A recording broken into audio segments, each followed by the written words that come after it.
44-year-old man today is the president of Senegal. Senegal. 9 day your screen. Interesting fact about this man. He left prison 10 days. He left prison, and in 10 days, he became the president of Senegal. All from prison, contested for election, and in 10 days out of prison, became president. President. See the rhymes. Wanna they hear me? Number 2 facts. This guy has never held any political office. So some people in Nigeria will say, he don't get experience. But I be their president. And those people they talk say, or we go talk say, this guy no get experience inside this country, because we know what experience means inside this country.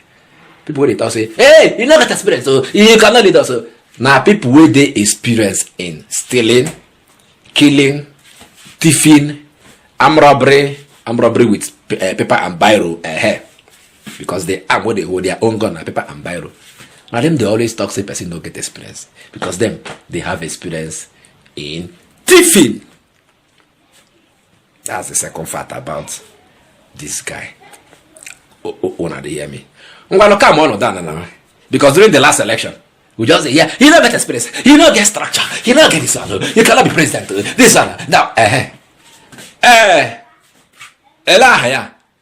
Shawari, we don't travel now, go back to US, New Jersey, US to go see family. After they see a passport for 5 years, where he did this country, he knows his wife, he knows his children. He don't travel, go back there. He had an interview with one of our national televisions, and he says some things, and I'll make una hear him in toto, out toto. How we take respond to this issue of having young presidents inside Africa, issue of occupying a political office before you can become the president of in Nigeria. This is not experience. See what the experience do you have? All those criminals where they claim they get experience, but the experience they get now experience in thieving and some other things where him gas talk. You now go also hear him inside that video where I won't play now. As him take explain and say Senegal got this breakthrough via struggle. The struggle must go. Revolution. How not only revolution and the struggle can save Nigeria. When I go here, so calm down, watch that video well, understand them, digest them, come to the comment section and tell me what you think. I will be waiting. Freedom come by struggle, by struggle. Freedom come by struggle, by struggle. Freedom come. Watch this video. Let's talk about Mr. Faye, who has now become Senegal's new president. What is your view, first and foremost, about this transition in Senegal? Well, it's important to mention that when Africans were yearning for independence, they actually went for very young, vibrant people. And the question we keep asking ourselves is, at what point did we lose that ability to have young people, vibrant, intelligent young people lead the African continent? And you would notice that this happened as a result of colonialism. The colonial masters weren't too comfortable with young, vibrant, radical African leaders. And that was what led to the death of Lumumba and a bunch of presidents that were kicked out of office by the collusion of local African, betrayers and these political colonial leaders all over Africa. So this is not the first time. Even in Nigeria, the first crop of leaders that came up after independence were in their 20s. The man who first moved the motion for Nigeria's independence, that's late Chief Tony Enahoro, was his 20s. The Ziks of this world, Bafemi Awolowo, they weren't old people, but again, over time, we lost that opportunity to have vibrancy. And that's why you see Africa the way it is today. But it's interesting that majority of the people I've seen there, this swearing in, are the same old African leaders who would not allow the youth to have a chance. But there's a lesson to be learned from Senegal that this presidential change of baton did not happen by accident. It was through serious revolutionary struggle. You can imagine someone who came from prison 10 days before and became president of Senegal. When, as a matter of fact, the man who was there didn't want to leave, and he had postponed the election very recently to an unknown date, but he was heavily resisted, and that's how Senegal came about this. So everybody who is celebrating this must also understand that freedom comes out of struggle. Political participation first and foremost. For a 44-year-old to become a president, the man has never been into any elected office before now. That is audacious. That is a lot of vision, isn't it? It is, and this was where we were coming from. When we started our political movement in 2018, and people were saying, well, you need experience. And we kept telling them, experience is not going to take you anywhere, because it's experienced politicians that put Nigeria in the condition that it is today. Experienced thieves, experienced murderers, killers, corrupt people.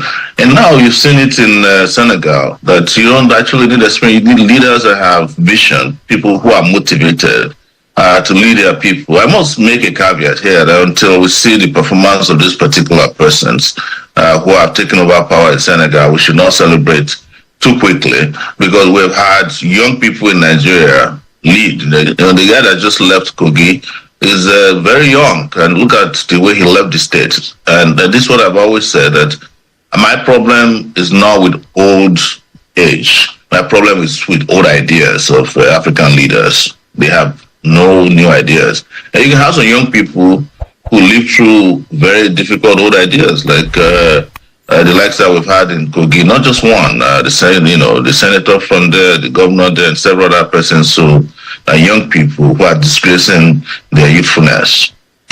Mr. Faye and his colleague set up a political party in 2014. And when they ran for election, they were thoroughly beaten. They only had one position in a local government or so in 2014. And then they kept going and came back in and then a few years later and fought, but they came third, and eventually now they've won power. So political participation is necessary.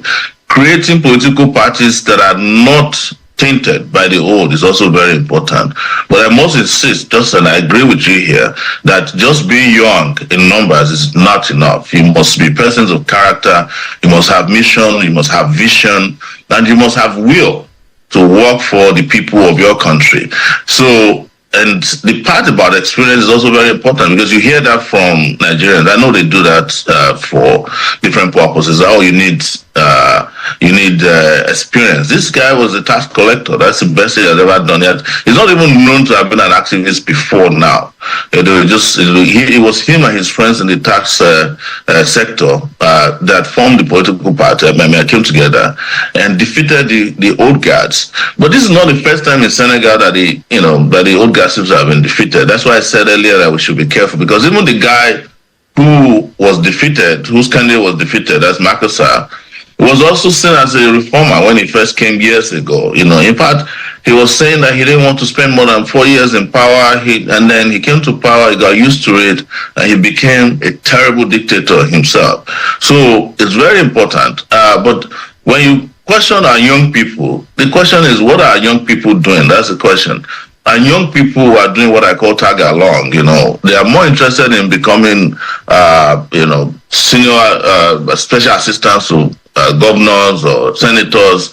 I have not seen that clear aspiration on the part of our young people to go and become the leaders of their country. And most of the time, it's these young people that are pulling down the few young people who are courageous enough to say it is time to turn the corner. I don't see myself as a youth anymore, but I look youthful, and and I can always defend my youthfulness. But that's not the reason why I want to be president of Nigeria. It has never been the reason. It has always been that I have such a background in making sure that we fix our country, and that's what drove me into running for office first in 2018 and 2023.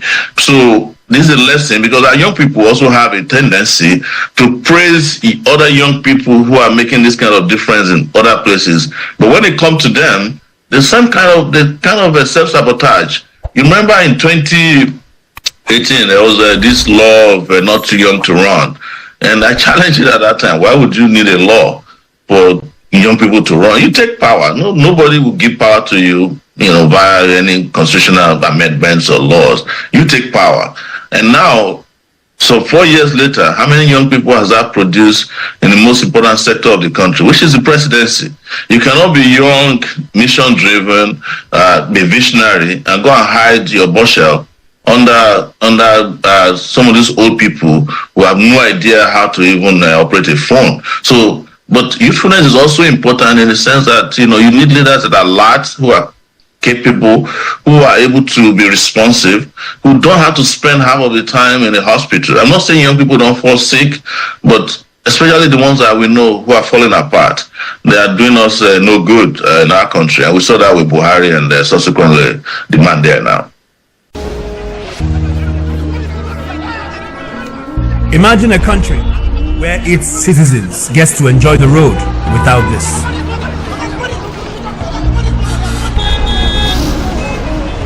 Imagine a country where unprecedented fuel scarcity does not cause panic at the filling station.